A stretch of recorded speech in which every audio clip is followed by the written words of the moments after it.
Says we're live on Facebook. We are live, people.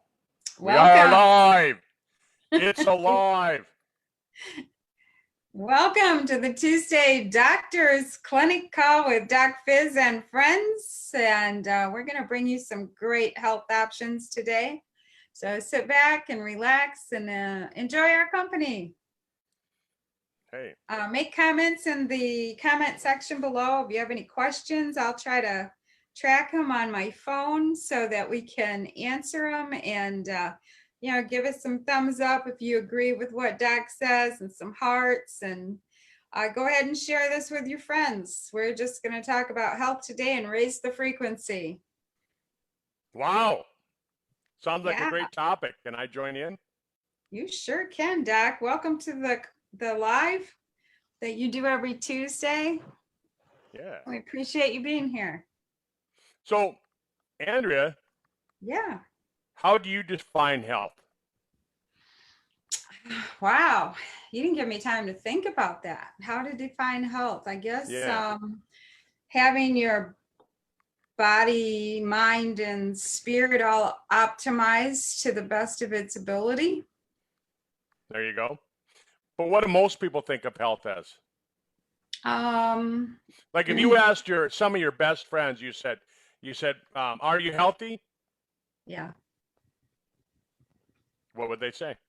Well, that depends on who I ask, I guess, because some are on 10 medications. Yeah, but I mean, if you ask most people if they're healthy, what are they going to say? Yeah, I'm healthy. They're healthy, right? Yeah. Yep.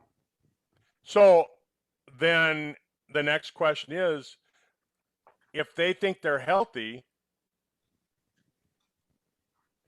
then you have to ask them what's their definition of health. That's true. And so most people, how would they define health? If they got out of bed in the morning, they felt pretty good through the day. Yeah. Well, I feel good. I'm healthy. Yep. I feel good. Yeah. I don't have anything Sometimes really they don't know how bad they feel. Yeah. I mean, they might tell you, I don't feel bad, so I must be healthy. Right. I don't have anything really wrong with me.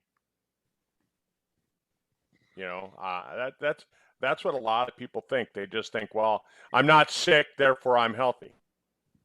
Right. Are you healthy? No. Trying to be. Trying to be? Can you ever be healthy? Yeah, I think people can be healthy. Do you think you can be? I think I can move toward that. You can move toward it. And that's really one of the things that I was going to talk about today. If you move towards it, right? So which means that we're on this continuum, right? From over here on this side of your screen, that's death. Yep. And over here, this is on this side of your screen, this is 100% healthy. And wouldn't you say that we're always in here? Yeah, a little fluctuation here and there. Well, some people, they fluctuate here. Yep. Some people fluctuate here, right? Some people fluctuate up here. But isn't it's a state of optimum well-being, right? I mean, Dorland's Medical Dictionary said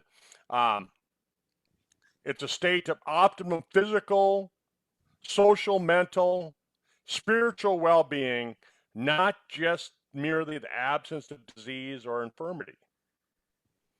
Do you know what an infirmity is? Infirmity would be an ongoing chronic condition. Yeah. So an infirmity is, according to medical dictionary again, is a bodily ailment or weakness. So look at the definition, right? It's the state of optimum well-being of all those different things, not just the absence of disease or infirmity, right? So a weakness means that you have certain weaknesses that predispose you to disease. Right. It doesn't mean you're sick. It means, and they aren't talking about like muscle strength weakness, or weakness. They're talking about a weakness toward a disease. So if you get stressed out, if you have a stressful day, what do you notice that happens with you? Change of attitude and tiredness. So wouldn't you say that's a weakness?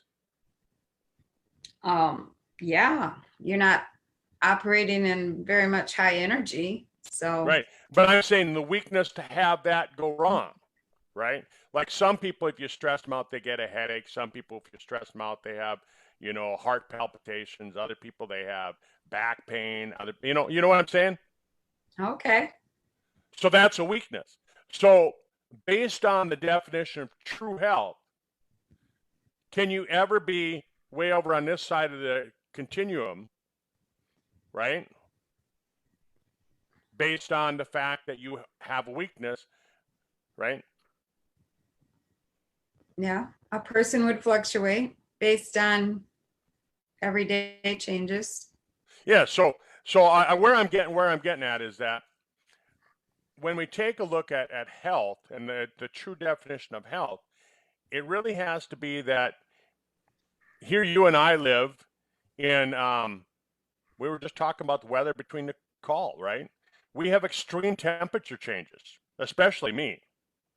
Mm-hmm.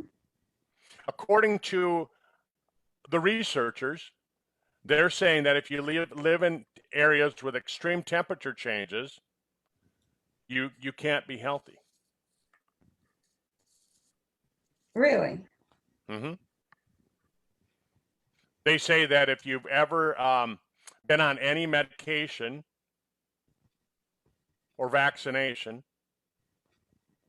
you can't be over on this end of the scale. You're not 100% healthy. Isn't that most everybody? Yeah, pretty much. Most everybody. And, and that. Um, if you've ever had a burn, including a sunburn, you can't be healthy. And I know you've had a sunburn. You got red hair. You've had sunburns. A couple, like A most of my couple. childhood. Yeah. Me too, right? Um, have you ever been in an accident? Nope. No? An injury? Nope. No way. You've never been in an accident or an injury? Nope. Huh, okay. I have, obviously. And so so there's all these different parameters that we have to look at, right? That Right. that tell us whether we can be healthy. Right. So I think before we can start talking about health, we had to really talk about what's the definition of health. Okay. So what do you think of that?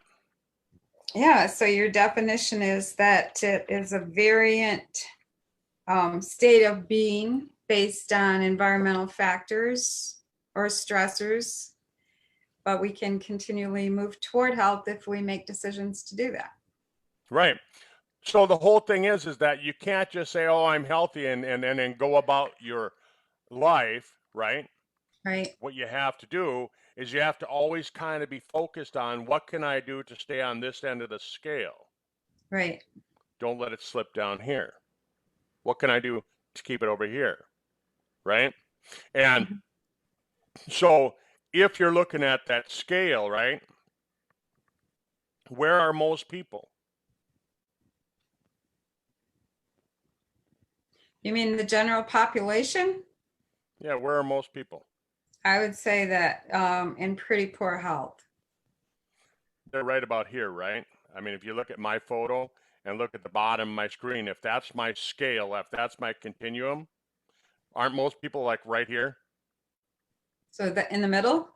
Yeah, Okay. yeah. And what happens there? Somewhere around 50 to 60%. Mm-hmm. What happens I don't there? know. To me, it gets today's generation, it seems a lot scarier to me because even my own kids who are, 20 some years younger than me, I am even witnessing them having more. I have never had like health issues. Like in my 30s, I never had health issues. I was not tired. I would like work until 3 in the morning and get up and do it all over again the next day, Yeah, but you but were kind of a hippie, weren't you? no, I wasn't a hippie. What's that got to do with it? Hippies just sat around high all the time. I wasn't high. A Um, beatnik. You were a beatnik. no, I wasn't old enough to be a beatnik. But I see people their ages because I in contact with a lot of people their ages, right? Because I have 3 kids, that they generally have more health issues than we did in my generation in the 30s and 40s. Right? Yeah. Mm-hmm. So getting back to before we move on, if we're looking at my scale here, where are most people? They're sitting Mm-hmm. between 40 to 60% of their health. Okay. 100% on this end of the scale, it means you're 100% healthy. From everything that I've read, they say that that's less than 3% of the population of the world is over here on what we would consider to be true health. That sounds about right. 3%. Okay? Over here on this end of the scale, you're dead. Most Close. people are sitting between 40 to 60%, and they're wavering right here. Mm-hmm. They're wavering right there. And so where they're wavering is they're wavering right between where symptoms start to show up and where they go away. Right? And that's a scary place to be. Yeah. Because like your kids and your grandkids, like you're talking about, their thought of health is, oh, I feel good. Yeah. Well, most people in my generation are saying the same thing. Oh, I feel good. Yeah, they feel good. So they're somehow thinking that that means that they're healthy. So they're on that scale, they're somewhere here, 40 to 60%, and they're bouncing back and forth right in there. And Right. and so the reason that I wanted to talk about this subject today was because when I'm talking to people every single day and I'm talking to them about being healthy, and they say, "Oh yeah, but I don't want to take all those vitamins. I don't want to have to take all that stuff that I don't want to have to do what you're doing." Then they are making a choice not to be healthy. They're making that choice. And like one of my friends, he told me, he said, "Oh, I just eat right." He said, "I get everything that you get from eating right." I hear that a lot. I've had a friend say, well, I'm teaching my daughter to eat good food so she gets all of her nutrition from her food. Mm-hmm. Good food. Mm-hmm. Good food. Yeah. Is it possible that you can get good food that has really the right amount of nutrition? I don't know. It would have to I'd say be, yes. I mean, well, it's it has to be possible. coming out of soil that hasn't been compromised. Yeah, I'd say it's possible, but is it highly likely? No. No, it's not highly likely because of the fact that, like you said, the soil has been depleted and we're adding chemical fertilizers back in. We're spraying stuff on the plants and you know, and generally speaking, we've done something to alter the plant so that the fruit or or whatever that let's call it the fruit that we eat isn't as full of nutrition as it should be. Yeah, and almost all seeds nowadays have been genetically modified. You can hardly buy seeds for your garden that aren't genetically modified. Yeah, isn't that the truth? Mm-hmm. Isn't that the truth? Yeah, so we start looking at that. I mean, that's just one small piece of the pie, right? And then, people, wouldn't you say that today's world is a lot more stressed out than when we were kids? Well, yeah, I would think so. Yeah. No, and I I mean, used did to, did, did you did you worry about global warming or global climate change when you were a kid? Like when you and your girlfriends would go out for a bicycle ride and you'd go to the lake and you'd lay there in the stand and you'd look up at the sky. Did you ever look over at your best friend and say, "Oh my God, it's getting hot out"? No. Well, I might have said it's getting hot out, but I didn't refer it to that we were having a warming climate. But in today's world, a lot of, based on what they're talking about, a lot of these young people really are concerned with that. Right. It's not just the Gretas of the world; it's a lot of young people. It's been pounded into their head. Oh, yeah. Well, they learn it in school. Yeah, and well, not just in school, but at home and on TV and all that, right? And so Mm-hmm. people are not just children, but people are living in a more stressed out world. And what does stress do? All kinds of things, but it lowers your immunity greatly. Lowers your immunity a lot, Mm-hmm. right? And there's Mm-hmm. so many things that lower your immunity. I mean, you just think about what we're doing right now. We're on a computer. I have a headset on. Radiation. Radiation, right? Right? And so we have a lot more exposure to bad EMF radiation than we did when we went back Mm-hmm. 30, 40 years ago, right? Right. That affects things. And all the cell towers and electric things going on. And now we have windmills going in all over in my area, like tons of windmills. So Like they're running windmills for power or windmills for electric. So they're running high powered electric lines around here. high powered electric line. Yeah, I got one running right by my house right here. And But all I got that. tinfoil. I got tinfoil over my house. No wonder you don't get reception sometimes. No, I really don't. I just teasing about it because some of my friends, they say, "Oh, where's your tinfoil hat?" But I don't. Yep. I don't have one. I don't have one. But these are all considerations, right? And so I looked up. I was looking up a bunch of different things on the internet today, and the United States, we have one of the most expensive healthcare systems in the world. Yet we've got, of all Yeah. um, the I'm trying to think of what word they use, but of all the nations that are you know progressive or whatever you want to say, we have one of the lowest life expectancies. Right. Well, even the mortality rate of newborns is worse here than many other countries. Yeah, and so we have to start looking at things like that. We have to start taking that kind of stuff into consideration. According to the CDC, $3.5 trillion was spent on healthcare. This was 2017. That was the newest figure that they had for me. That's huge. Because look at what we all kind of just got an example of what 2.2 trillion is like, right? So 3.5, did you say? 3.5 trillion. Yeah. And that was trillion. That was with a T. Yep.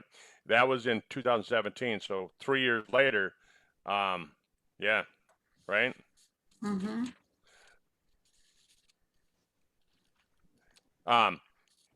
In 2018, $88 billion was taken out in personal loans. This is the money that people had to take out in loans to pay for out-of-pocket healthcare expenses. $88 billion, 2018. Yeah, it's crazy, isn't it? Well, medical care has bankrupt many people, especially our older people who need long-term care, and they're not prepared for that $3,000 to $3,500 a month for long-term care, unless they were smart and took out a policy for that. It takes away your Right. life savings. Everything Yeah, you so work. I was just gonna show you something here that I brought up. So here's something. Did you know that we did this for the Centers for Disease Control and Prevention? This is healthy people in the year 2000. So this was developed back 20 years ago. Okay. Were you aware of this? No. I wasn't either. I wasn't either. And so they said, the Department of Health and Services released Healthy People 2000, actually back in 1990. And so as national health promotion and disease prevention objectives, improving the health of Americans by the end of this century. So by the year 2000, by the new millennium. So they categorized 319 different objectives into 22 priorities, and yeah. So look at that. Area 22 was surveillance and data systems. They always have some agenda out there. Right. So regularly scheduled Healthy People 2000 progress reviews. So what they were going to do is they were going to try and just see what, over a course of 10 years, how did people go? So let's fast forward to Healthy People 2010. So 10 years later. Okay. So in January of 2000, so the first one was September of 1990. The next one. Now they have 467 objectives. So now they have more objectives, right? And they say that, okay, we're going to look back and we're going to see how did we do, right? Mm-hmm. And folks, if you read this, they basically say, hey, we're gonna take and we're gonna have this obesity problem under control. We're gonna lower the cancer rates. We're gonna do these things. This is what they said. In 2000, they said that. Yeah, this is 20 years ago, right? But in 2010, that hasn't happened.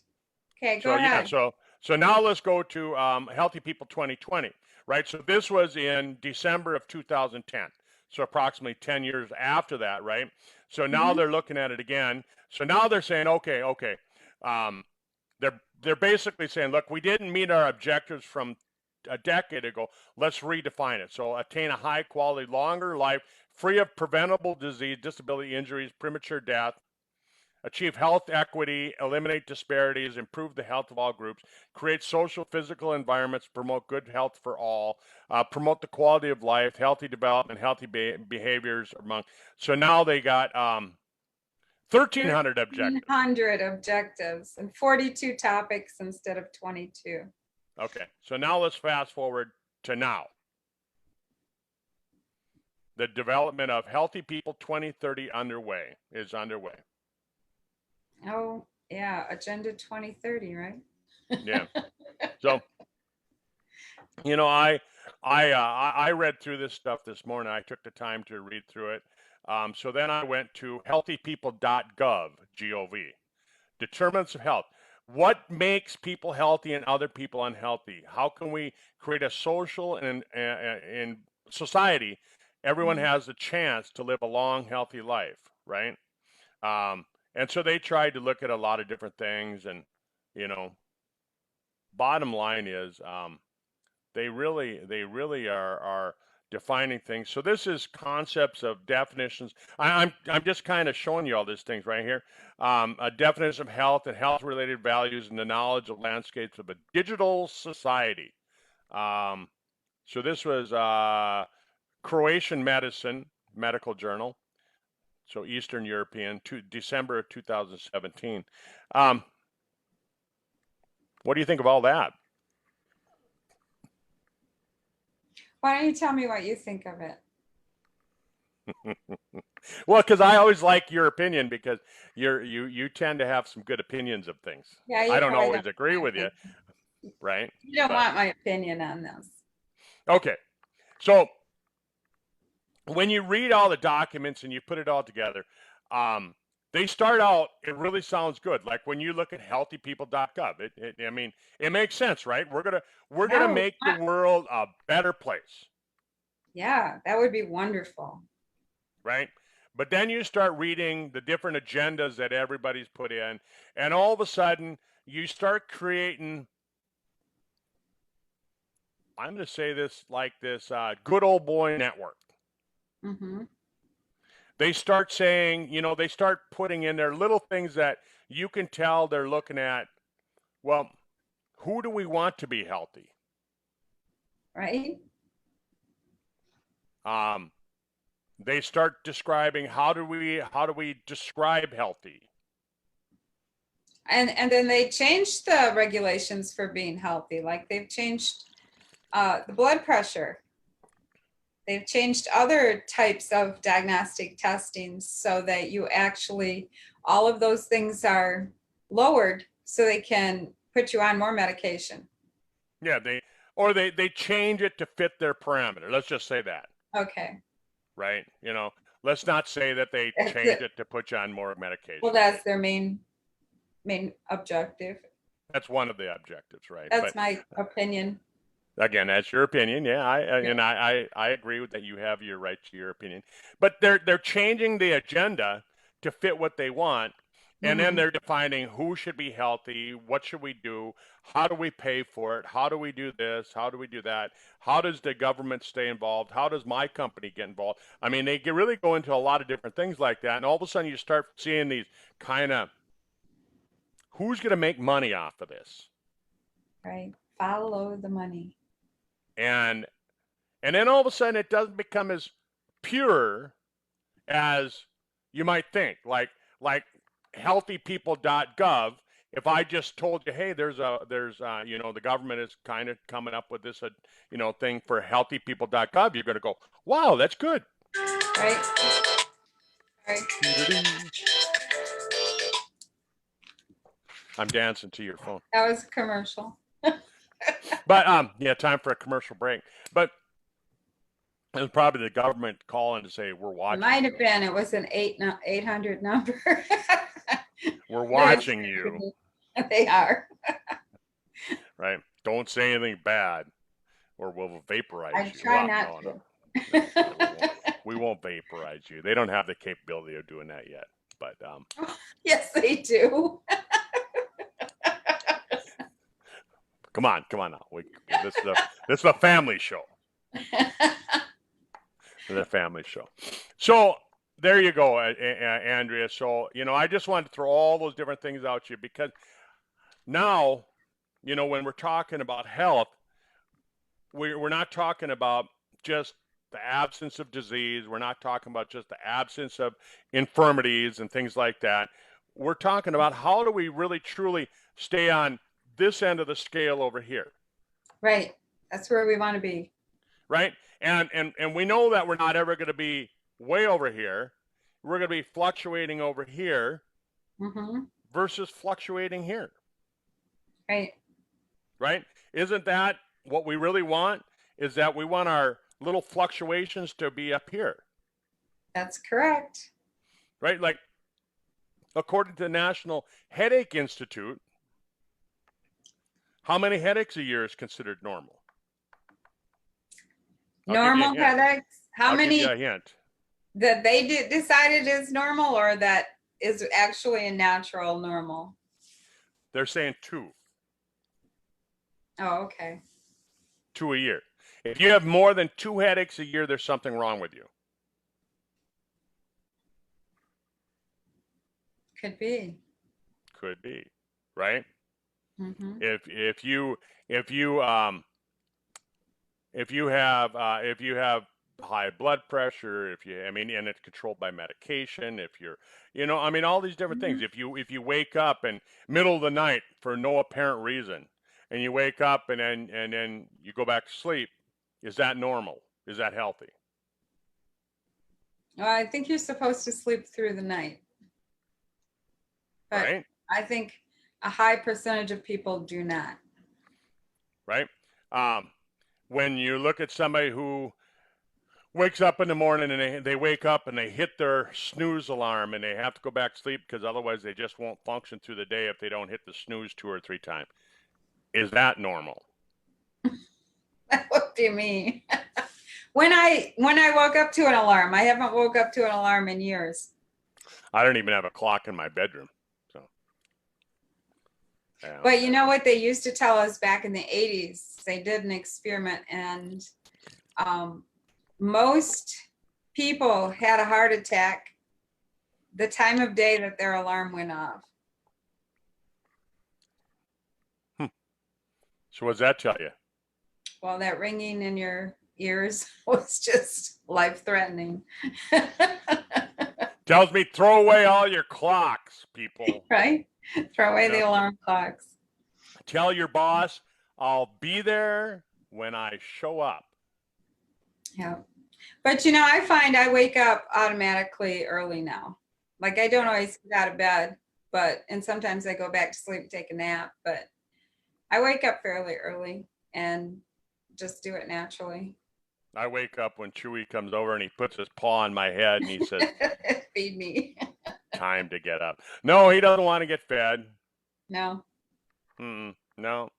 So you No. have probably one of the healthiest dogs in the world. We could even use your dog as an example of moving your health span up. To that side, yeah.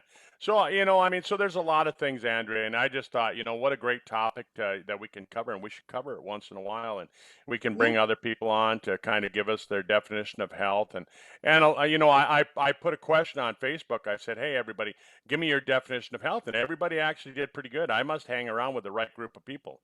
Yeah. Let me look here and see real quick if anybody's got a question in our thing here. Oh, okay. Yeah, throw the questions out there.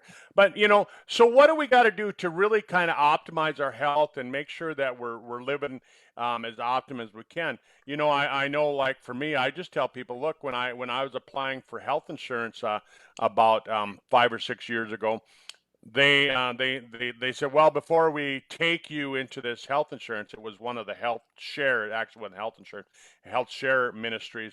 They said, we got to do an interview with you and find out, do you fit our qualifications, right?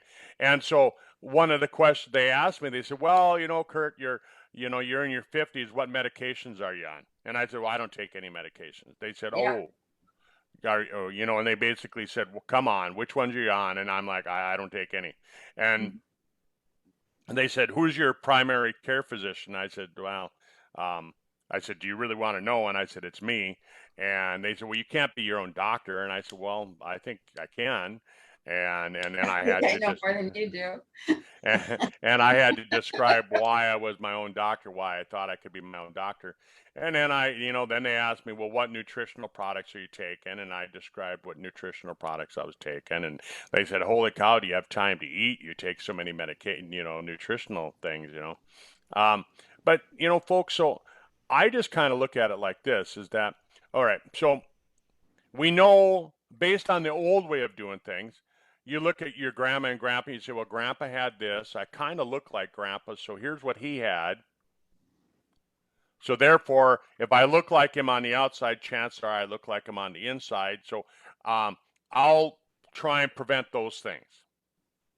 And then you look at the other people in your genetics, and you go, well, you know, my grandpa on the other side, he had this, and I know I inherited some of those genes as well. I don't look just like this one, but and so therefore I have all these genetics. I have some of the genetics from this side too, and so then I got to start doing things to prevent those diseases, right? Again, those are my infirmities. Those are my weaknesses. Make sense? A little bit, yep. So now they have a better way of doing it. You can actually get a genetic test where you can measure your infirmities. They're called SNPs, single nucleotide polymorphisms, and what they are is they're genetics mistakes in your DNA. It doesn't predispose you to a disease, but it gives you those light switches, like this light switch behind me, right? If I don't flip that light switch on, this light's not going to come on. It doesn't matter how many times I change the light bulbs, this light isn't going to go on. Right. So let's look at diabetes, for example. Somebody might have a SNP that says that they could have diabetes, but if they never have the wrong diet and they don't have a diet that consists of a lot of carbohydrates, a lot of sugars, they're not going to develop diabetes. So they might have the light switch, but they never turn the light switch on, therefore they don't have the disease. Does it make sense? Oh, yeah, Right? totally. So that's your infirmities, and that we were talking about, which according to the definition of health, according to Dorland's medical dictionary, that's um, so you can now take, and you don't have to just go, well, grandpa had that, therefore I'm prone to getting that. Mom had that, that's what I'm, whatever, right? So you can start looking at this thing from a more scientific viewpoint. And then what you can do is you can start taking and using nutritional products, lifestyle, diet Mm-hmm. to pull yourself over here more, Yeah. right? Pull yourself up the scale. And that's what we're talking about when you and I talk about health span, right? Yeah, like, there have been studies done 50, 60 years ago that showed that the environment and the nutritional style of eating and everything that a woman did, I'm not sure how it affects from the male point of view, but affects 3 generations up in generations, so like my generation, my mother was born during the Depression. My grandmother lived through that time era. Even though they had very nutritional food coming out of the ground, they maybe didn't have the variety of foods that they needed, that kind of thing. Where, like in my childhood, we didn't really have food that was inoculated with all these toxins that we have today. So in my early years, I had much healthier nutrients, and as it goes down the generations, then you really have to start making some of those changes you're talking about, Yes. to offset those things. So my dad never ate right. He drank a lot of alcohol, and he started smoking at age 11. So, I can't take his genetic history and apply it to me because I haven't done Well, it. you could take the genetic history, but you can't take the lifestyle. I can't take the lifestyle, right? Yeah, So I'm because you're not going to inherit predisposed. some of those alleles from your dad. You've got them in your body. Yeah, but isn't it true also that you can change your DNA from outside influences? Well, I mean, can you change your DNA? No, you are Hmm. what you got. You inherited that DNA, so you've got the Really? DNA. Yeah, so your outside influence, that's the light switch. So you can affect what turns that light switch on and off. That's what you're Okay. talking about. Yeah. So I mean, you're correct on what you're saying, but you can't change the genetics. The genetics are there. It's the fingerprint. It's like your fingerprint, right?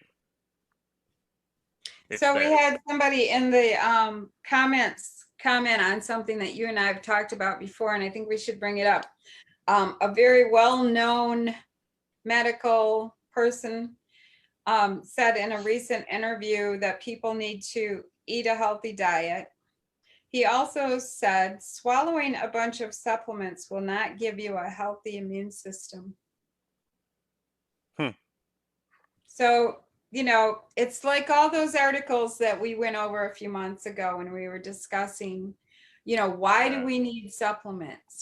Because Yeah. our food doesn't have the supplements in it. You can go back to the government agricultural site and look, and it'll show you what broccoli had in it 50 years ago compared to today, Compared to today. So Yeah. there So when is someone when somebody writes that, I mean, the thing that I would ask that person whoever wrote that, tell me what your healthy diet consists of.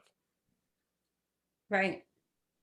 And let me blow it apart for you and show you what's actually wrong with it. But I agree with you, yeah, because you compare just you compare like broccoli from 1950 till now, 70 years later, it doesn't have the same amount of nutrients. No, no way. And you can look up just about any food, any grown food on there, and it'll tell you Yeah, it the doesn't have the differences. same amount of nutrients that it did back then because it just the soil has been depleted. A government study back in the early 1900s, 120 years ago, they actually said in the government study that we're going to have a problem in about 100 years, in about a century. This was the United States government actually said we're going to have a problem. And in my mind, I think it could all be corrected. We just have to quit using the poisons and work the correct stuff back into the soils and enrich our soils. That's right. Yeah, when you take a look at the food, okay, like I get this argument from my friends who are farmers. I live in a farm state, Mhm. and they grow lots of crops, and they tell me we feed the world. Okay, you do. I agree. I'm not going to argue with you on that. But if I take and plant a crop of corn out here in this field across the road from me here, and I plant a crop of corn, and I use the old corn seed that hasn't been genetically modified, and it's just it grows corn with lots of nutrients in it, Mhm. right? Yep. And now I take and I grow the GMO corn over here, and it's taller. The corn is taller. The plant itself, the ears of corn are bigger. It has more corn crop than this crop over here, right? Mhm. Yeah, Well, it does. I mean, they're getting more bushels per acre. well, I have a picture of my grandfather in his cornfield, and it was 13 feet tall. There you go. But So, if you look at the actual numbers, they show that the corn today has more bushels per acre than the corn of yesterday. Okay? But when you take that same corn from here to here from today compared to yesterday, it has a lot less nutritional value. It has mhm. a lot less actual value on the animal consuming it, whether you're feeding it to your cow or your pig or your chicken or your kids. Right. This corn over here from yesterday has more nutritional value than this corn over here. A friend of mine actually showed me a report that came from Cargill, right, the big food giant, and they Mhm. actually had the study and they compared the numbers, and I looked at that and I went, "Holy cow!" I mean, it's right there in black and white. They know it. So, if you're feeding somebody or something, an animal, lots Mhm. of I mean, we'll just stay on the subject of corn since I brought that up. If you're feeding them lots of corn that has low nutrition and you have to eat 2 bushels more to get the same nutritional value as 1 bushel Mhm. from yesterday, what does that do? Well, you're getting a lot of empty calories, Right. and so just because you're feeding the world with more food, right, Mhm. doesn't mean that you're feeding the world and making them healthier. Wouldn't it be better off to feed them a bushel of good, healthy food than to give them 3 bushels of unhealthy food? Yes. So did you tell your farmer friend that? Yeah, I get in this argument with them all the time. And Okay. luckily, most of them are still my friends, right? But Yeah. yeah, um, yeah, only once have I actually gotten to the point where somebody wanted to beat me up for what I was saying. But yeah, right. And so, but so you see what I'm saying, and so when we take a look at this health, we have to start looking at what do we really need to do. So we do need supplements. Even Harvard Medical had a study. I don't remember how many years ago. It was within the last decade, and they said that in their, I'm trying to think the exact quote, but they said a prudent person in today's world will take a multivitamin. Mhm. They were just talking about multivitamins. A Right. prudent person, right? Then you do the studies on the multivitamins, and some multivitamins, you might as well take the bottle and eat that. There's more nutrition in Right. the bottle than there is in the actual supplement that's in the bottle. So that's where you have to find people like you or I that we can actually tell people, hey, look, this one's healthy, this one's not. Yeah. And that's what we come on here every week, Doc, and we do this. We share information and put it out there, and then people can go do their own research and they can make a decision about what they want to do. And you and I work with a company that produces very effective, high quality supplements. Yeah. So, the biggest thing I think people do out there, which I used to do, is you didn't know which supplements were good quality, really, So people don't take the time to go study it. So therefore, then they just don't take it. Yeah.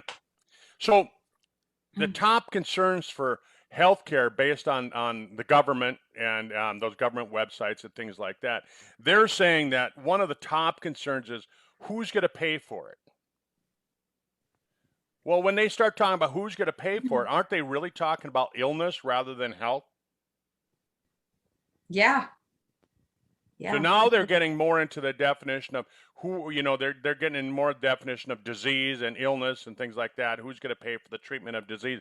When really, what's the most important thing that you could do for somebody right now, like with your grandkids or your kids or your friends and things like that? The most important thing is what we're doing right now: education. Just teach them, give them a little bit of curiosity to say, well, I don't totally agree with Kurt and Andrea. I'm going to go look it up. Yeah. And we encourage that. Look it up. Don't believe everything you hear. Go look it up yourself. Find your truth. Yeah, if you don't believe what I'm saying, if you think that you don't need supplements and you want to go see, are you really getting what you need off of what you eat? What I encourage you to do is just take and do a 10-day diet analysis. Write down everything that you eat for the next 10 days. Then what I want you to do is I want you to, on a daily average, I want you to figure out how many of each vitamin are you getting. That would be hard to do. You might want to send in a hair sample or a blood sample. Well, I mean, it's one way of doing it. People don't want to spend money. It's one way of they're doing it. And according to, again, we use Harvard as our source of information, whether you believe them or not. I know by that look you just gave me that you don't. Well, they're proving to us that they can't be trusted recently. Okay, but let's just say that you go by Harvard, and they actually said that most people are missing key nutrients and minerals. Mm-hmm. Yep. So most people. Well, somebody might say, well, what's most? Well, the actual answer is over 75% of people, according to Harvard, are missing key nutrients in their diet. Over 75%. So if you're a gambling person, Andrea, if you're a gambling person, you like to gamble, would you gamble on that you're part of the 25% or 75%? I mean, if you had to make a bet, right? You'd have to bet on the 75%. I'm going to bet with the odds. I'm not going to bet on. But I know people that if I told them that only 3%, they'll bet that they're part of the 3%. Right. And I just go, I don't even want to take your money. I mean, wow. But so if you want to get even more accurate, just like you just said, Andrea, you can actually have a lab test. I've got mine sitting right over there. I'm looking at it right here, that you can order, and they measure all your key nutrients in your body. They measure your vitamin B12 and your calcium. They measure all these things in your body, and they come back and they give you an analysis of where you really sit on that. So how do you feel about sharing that information in the comments today, Kurt? Yeah, so I can put it in the comments. I'll put it in there. What things you can do, what blood tests you can do, and things like that. I mean, man, with Inside Tracker, that's the company that I really like using because they don't try and sell you a bunch of stuff after you do the test, right? You don't get included in a spam system that throws you a bunch of. They do realistic things. Like they like for me, they said, oh, Kurt, hey, your vitamin D levels are low. Get some vitamin D. They don't tell me where to get it. They just say, get some vitamin D. And then in 90 days, let's retest it. And then they send me a text every day. Did you remember to take your vitamin D? I did see that they were offering an immunity pack the other day when I went in there. So, when we're sharing this with you, we're saying, come back to us and we'll give you information on what we have available too. Yep. And so we don't make any money. We don't make any right. money by telling you go here, go there. But anyhow, Andrea, so I know we've kind of gone over track again. We tend to go over time Yeah, on a lot of stuff.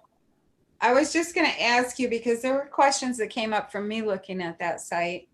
And so I thought we might cover that. Like, do you, so I saw testing in there where you pay like a certain amount of money and they do the blood test somehow. How does that work to get the blood test done? Yeah, so with Inside Tracker, they've got their own lab right there, and then they've got their own analysis, that they do. So you like here at my house, they actually sent a phlebotomist to me. She drew the blood right here. I sat Oh, right okay. here, and she drew the blood right here, and then she went to the lab here in town, and did all the parameters, measured all the different tests that Inside Tracker wanted. Then she emailed those results to Inside Tracker. Inside Tracker runs it through their computer program and comes back and tells you where you're at. Or if you've already got a doctor that's ordering these different parameters, you can just take your set of labs and then you can send them to them, and it's called a do-it-yourself plan, and you can give them the results of what you've already had run. So if your insurance company pays for you to go to XYZ clinic to get it done, Uh-huh. you can do that. So Okay. yeah, so Well, so my different. noisy furnace kicked on, so I guess it's time to get up, but I thought I'd say hi to all the people who joined us today real quick. Okay. So we have Sheila, Rennie, of course. Rennie's always in here. Hi, Rennie. Stephanie, Jane, Melody, Linda, Brian, Karen, um, Bob is in here. Suzanne is in here. Terry is in here. Gloria. And that's it for right now. But we know that these videos reach 300 to 400 people after we do them. So, go ahead and share them with your friends if you want to and invite them. We're in here every Tuesday talking about many different health topics. So All thanks, right. Doc. Thank you Well, for this was a being here. fun one. I enjoyed it, and so let's get the word out there. Let's get people healthier more in this end of the scale. Right, right. Okay, bye, folks. Bye.